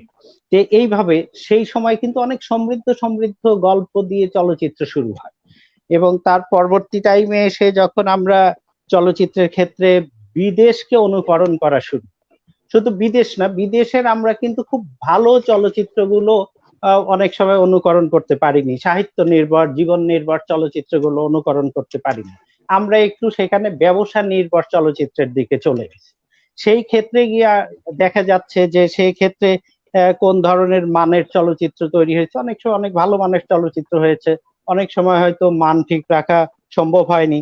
অনেক সময় দেখা যায় যে একটি জায়গায় যেখানে শিল্প সাহিত্যের মানুষেরা, অনেক মেধাবী মানুষেরা প্রবেশ করে, সেখানে স্বল্প মেধার মানুষেরাও চলে যায় নানা কারণে, নানা ঘটনার কারণে বা বাণিজ্যের কারণে, যার কারণে ছবি অনেক সময় অনেক নিম্নমানের ছবি হয়েছে, অনেক সময় অনেক ভালগার ছবি হয়েছে, ভায়োলেন্সের ছবি হয়েছে। এগুলো অস্বীকার করার কিছু নেই, এগুলো সবাই জানে, আমরাও জানি। আর মুক্তিযুদ্ধের চলচ্চিত্র যেটা বলবেন, সেটা আমি একটি মুক্তিযুদ্ধের, সম্পূর্ণ মুক্তিযুদ্ধের গল্পের চলচ্চিত্র শুরু করেছি। চলচ্চিত্রটির নাম হলো অর্জন ৭১। এটা আমাদের মুক্তিযুদ্ধের শুরুর সময় যখন প্রথম পাক হানাদাররা আক্রমণ করে রাজারবাগ পুলিশ লাইন, সেই ক্র্যাকডাউন নিয়েই আমার এই চলচ্চিত্রটির গল্প শুরু হয়েছে। তো এইটা করতে গিয়ে আমি যখন বিষয়গুলো রিসার্চ করতে গেলাম, তখন দেখলাম যে আমাদের মুক্তিযুদ্ধের যে চলচ্চিত্রগুলো অনেক সময় তৈরি হয়েছে, সেখানে আমরা আমাদের টেকনিক্যাল কিছু বিষয় বা আমাদের পোশাক আশাক, আমাদের অস্ত্রপাতির ব্যবহার, ভাষার ব্যবহার, তারপরে গল্পের সেই জিনিসগুলো অনেক জায়গাতে আমরা ঠিক রাখতে পারিনি, এটা সত্য, কিন্তু একটি প্রচেষ্টা ছিল। আর উঠে এসছে মাঠ পর্যায়ের গল্প, কাহিনী চিত্র, ইনফরমেশন খুব একটা বেশি আসে নাই। ইনফরমেটিভ চলচ্চিত্র কিন্তু আমাদের দরকার। আমাদের এত সমৃদ্ধ সমৃদ্ধ এত ঘটনা আছে মুক্তিযুদ্ধ নিয়ে, এত মানুষ এত স্যাক্রিফাইস করেছে, আমাদের মা বোনেরা যে স্যাক্রিফাইস গুলো করেছে, বীরাঙ্গনা যাদেরকে আমরা বলি, বা মুক্তিযোদ্ধা এখন জননেত্রী তাদেরকে মুক্তিযোদ্ধা হিসেবে স্বীকৃতি দিয়েছেন, সেই মুক্তিযোদ্ধাদের যে কত হৃদয় বিদারক কাহিনী আছে, আমরা কত কষ্ট করে যে মুক্তিযুদ্ধ করে দেশ স্বাধীন করেছি, জয় করেছি। আমাদের একটি প্রশাসন ছিল মুজিবনগর সরকার, যে মুজিবনগর সরকার মুক্তিযুদ্ধটাকে পরিচালনা করেছেন জাতির পিতার আদর্শ, নির্দেশনা এবং তার নেতৃত্বকে বুকে ধারণ করে, যে জাতীয় চার নেতা এবং জাতীয় নেতৃবৃন্দ যে মুক্তিযুদ্ধটি পরিচালনা করেছেন, সেই মুক্তিযুদ্ধ নিয়ে, সেই কাহিনী নিয়ে কিন্তু আজও তেমন কোনো চলচ্চিত্র নির্মাণ হয়নি। যা দুই এক জায়গায় দুই একটি কথাবার্তা বলা হয়েছে, কিন্তু সেই ইতিহাসের সমৃদ্ধ ইতিহাস নিয়ে কোনো চলচ্চিত্র নির্মাণ হয়নি। এগুলো নিয়ে আমাদের সিরিজ সিরিজ চলচ্চিত্র নির্মাণ হতে পারে। যে এই যে জায়গাগুলো, এখন মানের যে ব্যাপারগুলো বলেছেন, আমাদের নাটকের বিষয় বা চলচ্চিত্রের বিষয়, এই জায়গায় শুধু নির্মাতাদের দায়ী না করে আমি একটু কিছুটা দর্শকদেরও দায়ী করতে চাই। সেখানে আপনি দেখবেন যে আমাদের হয়তো মুক্তিযুদ্ধ নিয়ে সেভাবে চলচ্চিত্র কম হয়েছে, কিন্তু কিছু কিছু চলচ্চিত্র কিন্তু অনেক গল্পের চলচ্চিত্র, সাহিত্য নির্ভর চলচ্চিত্র বা জীবন নির্ভর চলচ্চিত্র নির্মাণ হয়েছে বিভিন্ন সময়। সেই চলচ্চিত্রগুলো কিন্তু হলে দেখা যাচ্ছে যে দর্শক যেত না, দর্শক যায়নি, অংশগ্রহণ করেনি, বা টেলিভিশনে দিলে অনেক সময় দেখে না, কয় সারা জীবন কাজ করেছি, সারাদিন এই এত গুরু গম্ভীর বিষয় আমরা জানতে চাই না। কাজে আমি যদি সমৃদ্ধ হতে চাই, তাহলে আমাকে ভালো বই পড়তে হবে। আমি যদি সমৃদ্ধ হতে চাই, আমাকে ভালো চলচ্চিত্র দেখতে হবে। আমাদের নাটকের ক্ষেত্রে আসেন, নাটক মানে হাসতে চায়, এখানে দায়বদ্ধতা কিন্তু শুধু নাট্যকারের না। আমি দীর্ঘ সময় নাটক লিখেছি, বাংলাদেশ টেলিভিশনের আমি তালিকাভুক্ত নাট্যকার, আমি বাংলাদেশ বেতারের তালিকাভুক্ত নাট্যকার, দীর্ঘ সময় চেষ্টা করেছি এক্সপেরিমেন্টাল নাটক লেখার জন্য। কিন্তু দেখা যাচ্ছে মানুষ সবাই হাসতে চায়, হাসি, হ্যাঁ আমরা সবাই হাসবো, একটা হাস্যকর জাতি যেন আমরা তৈরি হয়ে যাচ্ছি। এই যে জায়গাটার এই পিছনে যারা পৃষ্ঠপোষকতা করে, যারা প্রযোজনা করে, যারা স্পন্সর দেয়, তারাও কিন্তু একটি জীবন নির্ভর, একটি ভালো চলচ্চিত্র, একটি মুক্তিযুদ্ধের চলচ্চিত্রকে স্পন্সর করতে চায় না, পৃষ্ঠপোষকতা করতে চায় না। সেই জায়গাটা কে করবে? সেই জায়গাটাতে আমাদের কিন্তু একটু সৃজনশীল চলচ্চিত্র, আমাদের কি চেতনার চলচ্চিত্র, সেই জায়গাগুলোতে কিন্তু আমাদের কিছু সৃজনশীল দর্শক তৈরি করতে হবে এবং সৃজনশীল মানুষ তৈরি করতে হবে, সৃজনশীল পৃষ্ঠপোষক তৈরি করতে হবে। এই যে জায়গাগুলো, এই জায়গাগুলো আমাদের গড়ে উঠছে, কিন্তু খুব মন্থর গতিতে, আবার থেমেও যেতে পারে। অনেক সময় আমরা পাচ্ছি না, অনেক সৃজনশীল নির্মাতা এখান থেকে ব্যাক করে চলে গেছে, তিনি আগাতে পারেননি, এগিয়ে যেতে পারেননি, স্টপ হয়ে গেছে, বন্ধ হয়ে গেছে, আমরাই তো পারছি না। অনেক অনেক স্বপ্ন নিয়ে, আশা নিয়ে এগিয়ে যাই, কিন্তু দেখা যাচ্ছে যে সেই জায়গাটাতে আমরা প্রতিটা জায়গায় বাধার সম্মুখীন হতে হয়। কারণ আহ, যেখানে, হ্যাঁ যাই হোক, জি। আচ্ছা সাখাওয়াত ভাই, আমাদের, হ্যাঁ আমি যেটা জানতে চেয়েছিলাম আচ্ছা। সেটার উত্তর বোধহয় আমি পেয়ে গেছি, যে আমাদের দর্শকদেরও হ্যাঁ। দায়বদ্ধতা আছে, এবং এটা সত্য যে আমরাও বলি যে সারাদিন কাজ টাজ করে আমরা একটু হাসির খোরাকের জন্য টিভির সামনে বসি। হ্যাঁ এটা সত্য, এবং আমরা হয়তো রেডিওর সামনেও তাই বসি, যে আমরা হাসির খোরাকের জন্য। চমৎকার ছিল আপনার আলোচনা আসলে, এটাও সত্য, আবার সাথে সাথে ভালো সিনেমা যে হচ্ছে সেটাও কিন্তু আমরা দেখছি। আমি একদম সিম্পল সাধারণ একটা সিনেমার কথা বলি, সেটা হচ্ছে আগুনের পরশমণি। সেটা কিন্তু অসম্ভব রকম দর্শক প্রিয়তা পেয়েছিল। অনেক ভালো এরকম ছবি। আমাদের স্বাধীনতা নির্ভর যে চলচ্চিত্র, তাও কিন্তু বেশ ব্যবসা সফল আমরা বলছি। তো যাই হোক, আমরা আবার ফিরবো আমাদের সাখাওয়াত ভাইয়ের কাছে। আমরা এখানে আমি একটু ইন্টারাপ্ট করতে চাই, সেটা হলো শিল্প কখনো ব্যবসা নিয়ে শিল্প হয় না। হ্যাঁ হ্যাঁ, অবশ্যই ঠিক। শিল্প ব্যবসা ছাড়া হয়। যিনি শিল্পী, তিনি ব্যবসার উদ্দেশ্যে কোনো শিল্পকর্ম করেন না। ওই যে আপনি বললেন সেটা যে যদি ব্যবসা হয় সেটা ভালো। হ্যাঁ, হ্যাঁ তা অবশ্যই। আচ্ছা ঠিক আছে, আমরা সাখাওয়াত ভাইয়ের কাছে আবার ফিরবো, যদিও আমাদের অনুষ্ঠান একদমই শেষ পর্যায়ে চলে এসেছে। আমরা আমি সাখাওয়াত ভাইকে একটা প্রশ্ন করতে চাই। আমি সাখাওয়াত ভাইকে একটা প্রশ্ন করতে চাই। হ্যাঁ আমরা একটু কবিতা শুনে আসি কামরুজ্জামান ভাই, আমরা আগে একটা কবিতা শুনে আসি, তারপরে তারপরে আচ্ছা ঠিক আছে, ঠিক আছে। হ্যাঁ আমরা একটু কবিতায় চলে যাই। হ্যাঁ বিট্টু ভাই, আমরা এবারে কি শুনছি? আমি আবারও ধন্যবাদ জানাচ্ছি যে আজকের আলোচনাটি, আমরা তো আসলে বঙ্গবন্ধুকে নিয়ে প্রতিদিনই আলোচনা শুনি, প্রতিদিনই অনেক সমৃদ্ধ মানুষদের আলোচনায়, আমাদের প্রচলিত গণমাধ্যম, আমাদের বিকল্প ধারার গণমাধ্যমে অনেক আলোচনা শুনছি, কিন্তু আজকে মির্জা সাখাওয়াত ভাই যে বিষয়গুলো তুলে ধরছেন, এগুলো অনেকেই বলে না।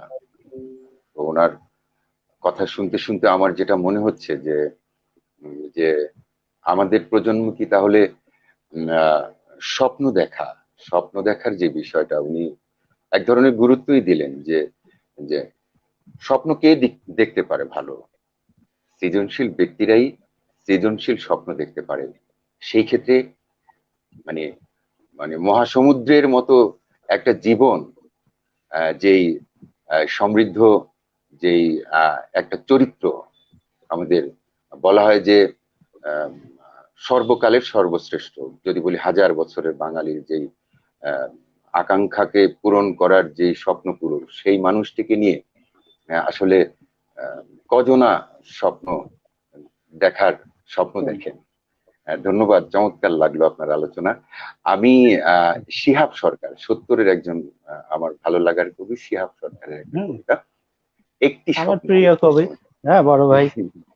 হ্যাঁ হ্যাঁ, একটি স্বপ্ন, ওনার লেখা, বঙ্গবন্ধুকে নিয়ে লেখা। আমি জাস্ট আপনার কথা শুনতে শুনতে, এটা যে খুব মানে আমি কখনোই মঞ্চে বা কোথাও পড়ি নাই, আপনার কথা শুনতে শুনতে মনে হলো যে এরকম ভাবেও স্বপ্ন দেখি আমরা, তাহলে দেখতে শুরু করি অন্তত। এমনও হতে পারতো নাকি তিনি আছেন জীবিত, তার অস্তিত্বের মায়া ছড়িয়ে দেশব্যাপী, তিনি আছেন কোলাহল থেকে দূরে, নিভৃত কুটিরে, তার আঙিনা ভর্তি শালিক, পায়রা, মুনিয়া, হরিণ, শাবক, পাখিরা তার হাত থেকে খুঁটে নিচ্ছে শস্য দানা। দিঘির কিনারে এসে দাঁড়ানো মাত্র লাল নীল মাছেরা ছুটে আসছে ঝাঁকে ঝাঁকে। এখন তার বিশ্রামের প্রয়োজন। তিনি সৌম্য বৃদ্ধ, স্মৃতির ফেলে আসা জনপদ, রণক্ষেত্র, ঝড়ের অলিগলি ঘুরে এসে এবার কিছুদিন নিজের মধ্যে একলা ভ্রমণ। আমরা জানি তিনি শহরে নেই, অথচ অথচ তিনি আছেন ওতপ্রোত জড়ানো আমাদের স্বপ্নে ও বাস্তবে, তাকে ছাড়া আমরা অসহায়।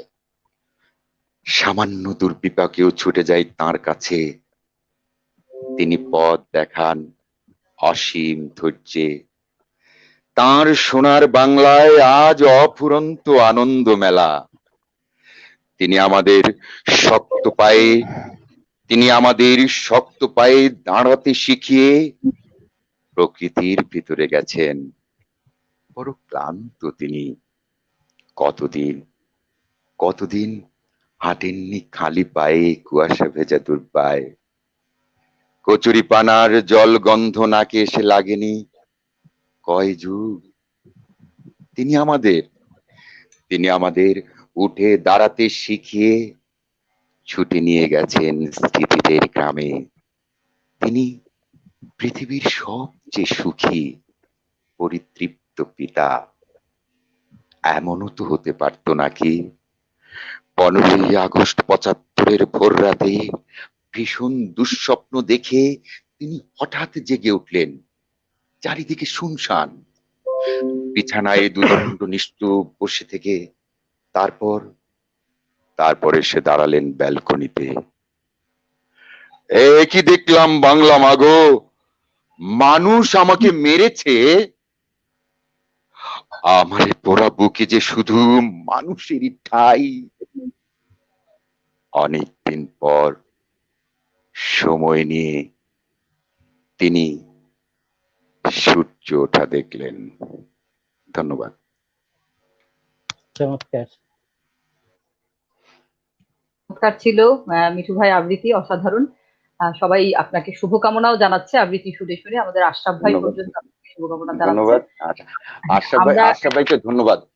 আমরা ক্ষুদ্র মানুষরাও যদি তার বঙ্গবন্ধুকে নিয়ে যে ভাবনা, তার যে স্বপ্ন, আশরাফ হোসেন আমাদের সকলেরই শ্রদ্ধাভাজন, জাতীয় বা নয় আন্তর্জাতিক ক্ষেত্রে যার পরিধি, আমরা তার সাথে আছি। বঙ্গবন্ধুকে নিয়ে যেখানেই ভালো কাজ হবে, আমরা যার যেখানে যতটুকু, বঙ্গবন্ধুর ভাষায় যদি বলি, তোমাদের যার যা কিছু আছে তাই নিয়ে শত্রুর মোকাবেলা করো, সেরকম ভাবেই বলতে চাই যে আমরাও আশরাফ ভাইয়ের সাথে, মির্জা সাখাওয়াত ভাইয়ের সাথে এবং কায়ুম ভাইয়ের সাথে যারা বঙ্গবন্ধুকে নিয়ে ভাববেন, আমরা তাদের সঙ্গে থাকবো। ধন্যবাদ। চমৎকার, আমরা অবশ্যই থাকবো। আমরা এবারে যে কামরুজ্জামান ভাইয়ের কাছে যাব, আমরা একটু শুনতে চাচ্ছি। কামরুজ্জামান ভাই, আপনি বোধহয় প্রশ্ন করতে চেয়েছিলেন প্রথমে সাখাওয়াত ভাইকে, এবং আপনার একটি গানের কথাও বলেছিলেন। আমরা হয়তো 2 লাইন শুনতে পারি। আপনি এখানেই খালি গলায় আমাদেরকে গানের 2 লাইন শোনান। আমার মনে হয় আমার একটা প্রশ্ন ছিল কায়ুম ভাইয়ের কাছে। হ্যাঁ, যে আমাদের কামরুজ্জামান ভাই, কবি কামরুজ্জামান বলুন। হ্যাঁ, আমার প্রশ্নটা হচ্ছে সাখাওয়াত ভাই, আমি ভাইয়ের কাছে জানতে চাচ্ছি যে আমাদের মানে সঙ্গীতে বঙ্গবন্ধু কতটুকু এসেছেন, কতটুকু আরো আসতে পারেন, আপনি আপনার মূল্যায়নের জায়গাটা একটু শুনতে চাই সংক্ষেপে। এইটাই আমিও বলতে চাইছিলাম, যে ধন্যবাদ আপনাকে। যে এখন পর্যন্ত বঙ্গবন্ধুকে নিয়ে খুব বেশি কবিতা লেখা হয়েছে, তারপরে গল্প হয়েছে, তারপরে আপনার ইতিহাস ভিত্তিক অনেক কিছু হয়েছে, কিন্তু গান খুব কম হয়েছে। হ্যাঁ, এবং গান আরো হওয়া উচিত ছিল আমি মনে করি। তো যার জন্য আমি এইবারে এই একটা গান লিখছিলাম, তারপর আরেকটাও গান লেখার এবং ইয়ে করার চেষ্টা করেছি। তো এইটাই আমি চাই যে আসলে গানটা আমাদের বঙ্গবন্ধুকে নিয়ে খুব কম লেখা হয়েছে, এবং যতটুকু লেখা হয়েছে যেটা নতুন করে কিছু লেখা হয়েছে কিনা এটাও আমরা জানি না। তো যাই হোক, এটা আর কি বলি। তা আমার আমি এই একটু বঙ্গবন্ধুকে নিয়ে যেটা করছি ওটা একটু গেয়ে তারপর আমি ওই সাখাওয়াত ভাইকে আমার প্রশ্নটা বলবো। আমার এই যে বঙ্গবন্ধুকে নিয়ে যেটা, এটা খালি গলায় একটুখানি বলি। বঙ্গবন্ধু তুমি যে বঙ্গাবধূ, তুমি অনাদির শতাবধূ। বঙ্গবন্ধু তুমি যে বঙ্গাবধূ, তুমি অনাদির শতাবধূ। তুমি 52-র স্লোগান, তুমি স্বাধীনতার ঐক্যতান, ঐক্যতান, ঐক্যতান। তুমি গণতন্ত্রের সোপান, তুমি সমুদ্রের স্রোতটান। তুমি অবিনশ্বী, তুমি অবিচল, তুমি যে একাত্তরের ভেঙেছো বান। এটা আমার গাওয়া না, অবশ্য এটা অন্যজনের গাওয়া। তো যাই হোক, আমার লেখা, আমার সুর। আমি সাগত ভাইকে একটা প্রশ্ন করতে চাইছিলাম। এটা সাগত ভাই শুনছেন? জি জি, শুনতে পাচ্ছি। আচ্ছা, হ্যাঁ। সাগত ভাই, আপনি তো বললেন যে বঙ্গবন্ধুকে নিয়ে বেশ লেখা হয়েছে এবং কি বলে, কবিতা লেখা হয়েছে, উপন্যাস লেখা হয়েছে এবং ওনাকে নিয়ে ইতিহাস ভিত্তিক অনেক কিছু হয়েছে। এবং আমরা কিন্তু পড়াশোনা খুব কমই করি বলতে গেলে। এই বিশেষ করে যারা সাহিত্য চর্চা করে না বা অন্যদিকে ইয়ে করে না, তারা তো পড়াশোনা খুবই কম করে। তো আমি জানতে চাই যে আপনি যেমন বিটিভিতে বলছেন আপনি এনলিস্টেড নাট্যকার এবং অন্য ইয়েতেও আপনি চ্যানেলে নাটক লিখেছেন। তো আমরা কি আপনার মাধ্যমে এরকম কোন একটা ধারাবাহিক কোন একটা নাটক পেতে পারি না বঙ্গবন্ধুকে নিয়ে? আপনি কি বলেন? আমার মাধ্যমে তো যেতে হবে না, আপনাদের জন্য তো সরকারি মাধ্যমগুলো তো খোলা, সেখানে আপনারা যাবেন, প্রোগ্রাম জমা দিবেন। হ্যাঁ, আপনাদের প্রোগ্রাম সমৃদ্ধ হলে তারা গ্রহণ করবে, এইভাবেই তো আসতে হবে। হ্যাঁ না, আমি নাটকের কথা বলছি, নাটকের ধারাবাহিক কোন নাটক আপনার মাধ্যমে আমরা কি পেতে পারি না, সেটাই বলছি। না, কারণ এটা আমি নাট্যকার, কিন্তু আমি তো আর বিটিভির কর্তৃপক্ষের কেউ না। না না, আমি আপনার মতো একজন লেখক। হ্যাঁ, জি জি জি। এবং আমি তো সর্বশেষ 2015 সালে নাটক লিখছি, এরপরে আর আমার যাওয়ার মতো সুযোগ হয়নি, সময় করতে পারিনি। তো সেটা ছিল নাটকটা সর্বশেষ মুক্তিযুদ্ধের নাটকই করেছি, সেটা হলো আপনার তবুও সুপ্রভাত নামে একটি নাটক করেছিলাম, অনেক সমৃদ্ধ। এবং আমার নাটকের উপরেই গত বইমেলাতে একটি গ্রন্থ প্রকাশ হয়, মির্জা সাখাওয়াত হোসেনের মুক্তিযুদ্ধের নাটক। এই বইটি লাইব্রেরি অফ কংগ্রেসে সংরক্ষিত আছে। হ্যাঁ, এবং বইটির প্রচ্ছদ করেছেন শিল্পী, বরেণ্য শিল্পী হাশেম খান। বইটি প্রকাশ করছে সাম্প্রতিক। যাই হোক, নাটকের বিষয়টা চর্চা করেন এবং আশা করি যে এটা এই ওপেন না বলে পরে আপনি আমাকে ফোনে বলেন, আমি আপনাকে বলবো যে কিভাবে। আমি বলছি যে আপনাকে ভিডিও মানুষটা দেখে, ভিডিওটা দেখে মানুষটা, ভিডিওটা হলে মানুষ দেখতে পায়। আর লেখা তো মানুষ পড়ার জন্য অতটা আগ্রহ হয়তো না হতে পারে, কিন্তু যদি কোনো একটা যেমন নাটক হয়, যদি যেমন ইয়েতে কলকাতায় হয়েছে যেটা, যে নেতাজি সুভাষ বসুকে নিয়ে যে এরকম হয়েছে, সেরকম বঙ্গবন্ধুকে নিয়ে আমরা কি ওরকম একটা ধারাবাহিক কোন নাটক পেতে পারি না? তাই বলছি। সেইটা আপনি বিটিভি কর্তৃপক্ষকে প্রপোজাল দেন, সেটা লিখে। হ্যাঁ, যদি তারা মনে করে যে আপনার লেখা সেই বঙ্গবন্ধুকে নিয়ে সেই সমৃদ্ধ আপনার চিত্রনাট্য হয়েছে, সেই গল্প তৈরি করতে পেরেছেন, তাইলে তারা অবশ্যই নেবে, কেন নেবে না? হ্যাঁ, আচ্ছা, তা আমি একটু মাঝখানে ঢুকে যাই যে কামরুজ্জামান ভাই, আমরা বোধহয় উত্তর পেয়ে গেছি। আর যে কথাগুলো একটু বলি সাথে যোগ করে, সেটা হচ্ছে সাখাওয়াত ভাই যেটা বলেছেন যে শুধু বিটিভি নয়, আমাদের অনেকগুলো চ্যানেল রয়েছে, আমরা সেখানেও আবেদন করতে পারি, যদি লেখা থাকে তারপর তারা করে দিতে পারে, এরকম হতে পারে। এটাই বোধহয় সাখাওয়াত ভাই বলতে চেয়েছেন এবং বারবারই বলেছেন, এবং সে 15 সালে শেষ নাটক লিখেছেন সেটা বলেছে। এবং আপনার যদি কোনো কথা থাকে সে কিন্তু ব্যক্তিগতভাবে ফোন আলাপের মাধ্যমে জানতে, আমরা এটা দেখেছি। তো আমরা একটু আলোচনা থেকে এখন চলে যাচ্ছি একটু মন্তব্যগুলোতে, একবার চোখ বুলিয়ে আসি। আমাদের অনুষ্ঠান একেবারেই শেষ পর্যায়ে, এরপরে আমরা বিদায়ী বক্তব্যে চলে যাব। আমরা একটু পড়ে আসি। প্রথমেই শিরিন আপা, বহুল পঠিত কবিতাটি অসাধারণ আবৃত্তি করলেন মিঠু ভাই। তারপরে আশরাফ ভাই লিখেছে, কামরুজ্জামান, বঙ্গবন্ধুর উপরে লেখা তোমার গান সমাদৃত হয়েছে জানি, এখনো কি সুর করছো, এখনো কি গান লিখছো? তারপরে বাসন্তী সাহা লিখেছে, হ্যাঁ বাসন্তী সাহা লিখেছে, মিঠু ভাই দারুণ করেছেন। তারপরে হচ্ছে শিরিন আপা আরো লিখেছে যে বন্যা আপা এবং সৌরভের জন্য প্রাণ ঢালা ভালোবাসা। বিল্টু ভাই লিখেছেন, শরীফ আহমেদ বিল্টু, মিঠু ভাই আপনার বলিষ্ঠ কণ্ঠে প্রাণবন্ত হয়ে কবিতার উচ্চারণ। জালাল আহমেদ লিখেছে ভালো লাগছে ইতিহাস জানছি। তারপরে আমাদের সবুজ শামীম আহসান স্যার লিখেছেন জাতির পিতা বঙ্গবন্ধু শেখ মুজিবুর রহমানকে নিয়ে সমৃদ্ধ আলোচনা।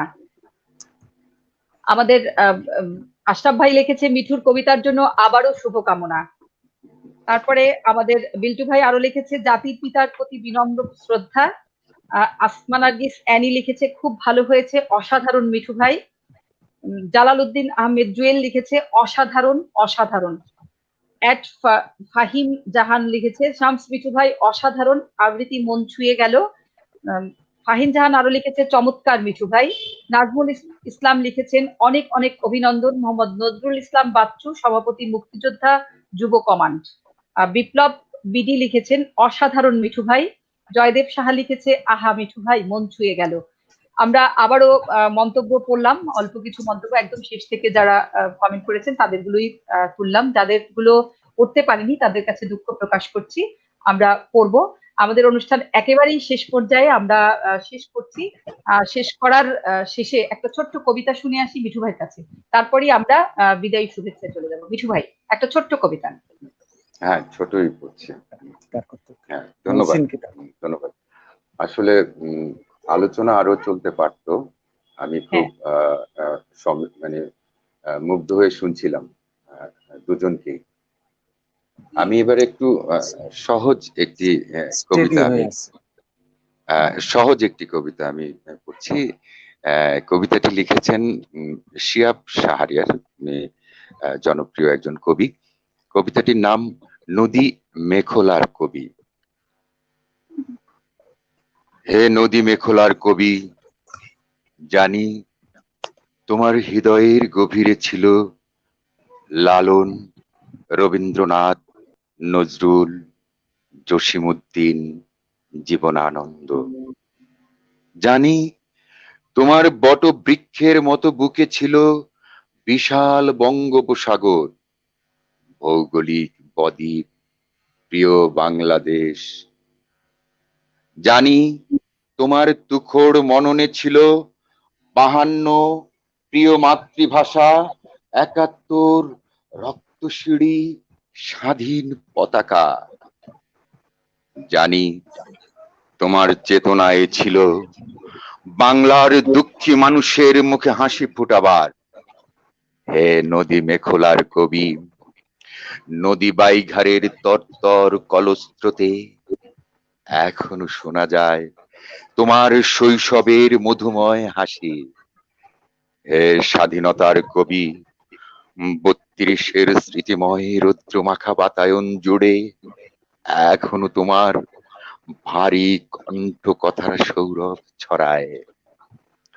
হে স্বাধীনতার কবি, রেসকোর্সের বৃষ্টি ভেজা ঘাসগুলো, সবুজ বৃক্ষগুলো এখনো বয়ে বেড়ায় 7 মার্চ ও তোমার স্বদেশ প্রত্যাবর্তনের স্মৃতি। হে নদী মেঘলার কবি, তোমার রক্ত দিয়ে যারা ঘন করেছে শিড়ের ছায়াতল, সেই ঘৃণিত বর্বর নির্মম নরপশুদের আমরা ঘৃণা করি। হে নদী, হে স্বাধীনতার কবি, শ্রাবণী, তুমি চিরনিদ্রায় শায়িত আছো বাবা লুৎফর আর মা সায়রার বুকের পাশে শায়িত আছো প্রিয় জন্মভিটায় আর মধুমতির স্রোতের পাশে। হে রাজনীতির মহান কবি, হে রাজনীতির মহান কবি, তোমার বাংলাকে বুকে ধারণ করে আমরা এখনো কণ্ঠে তুলি জয় বাংলা, জয় বঙ্গবন্ধু। বলি জীবিত মুজিবের চেয়ে মৃত মুজিব অনেক শক্তিশালী। ধন্যবাদ। অসম্ভব সুন্দর ছিল, তাই সত্যি। আর মুজিবেরা কখনো মরে না। ধন্যবাদ। আমাদের বাংলাদেশ আবৃত্তি সমন্বয় পরিষদের রাজশাহী অঞ্চলের সাংগঠনিক সম্পাদক বিল্টু ভাই অনুষ্ঠান দেখছেন। আমি বিল্টু ভাইকে ধন্যবাদ জানাচ্ছি, কৃতজ্ঞতা জানাচ্ছি। আমাদের সাথে রয়েছেন কবি জয়দেবদার একটা কবিতা আমার পড়ার কথা ছিল, কিন্তু আজকে তো সময় নেই, এই জন্য পড়তে পারলাম না। উনি ময়মনসিংহ অঞ্চলের বাংলাদেশ আবৃত্তি সমন্বয় পরিষদের সাংগঠনিক সম্পাদক জয়দেব সাহা চমৎকার কবিতা লিখেন, বঙ্গবন্ধুকেও লিখছেন অনেক কবিতা। আমি তাকে ধন্যবাদ জানাই শোনার জন্য আজকের এই অনুষ্ঠানে আমাদেরকে। আমাদের সাথে আমি বিশেষভাবে ধন্যবাদ জানাই যে বাংলাদেশ আবৃত্তি সমন্বয় পরিষদের অফিস আমরা সম্পাদক যিনি আমাদের শিরিন ইসলাম আপাও আমাদের সাথে আছেন। সবাইকে সহ আরো যারা শুনছেন সবাইকে আমি ধন্যবাদ জানাচ্ছি। ধন্যবাদ। ধন্যবাদ মিঠু ভাই। আমরা আসলে অনুষ্ঠানে একদমই শেষ পর্যায়ে চলে এসেছি। অসম্ভব সুন্দর বা অসম্ভব প্রাণোজ্জ্বল আলোচনা ছিল এবং সাখাওয়াত ভাই, কামরুজ্জামান কাইম ভাই এবং মিঠু ভাই তিনজনই আমাদের গুণী মানুষ এবং শশা ক্ষেত্রে এক একজন উজ্জ্বল নক্ষত্র। আমরা আজকে সনাধিতিতে তাদেরকে পেয়েছি আমাদের বিশেষ আয়োজনে। আমরা এজন্য খুবই ধন্য। প্রথমেই আমরা একবারই শেষে এসেছি, তাই বিনম্র শ্রদ্ধা জানাতে বলছি। বিদায়ী বিনম্র শ্রদ্ধা জানাবেন প্রথমেই মির্জা সাখাওয়াত হোসেন, চলচ্চিত্রকার ও লেখক।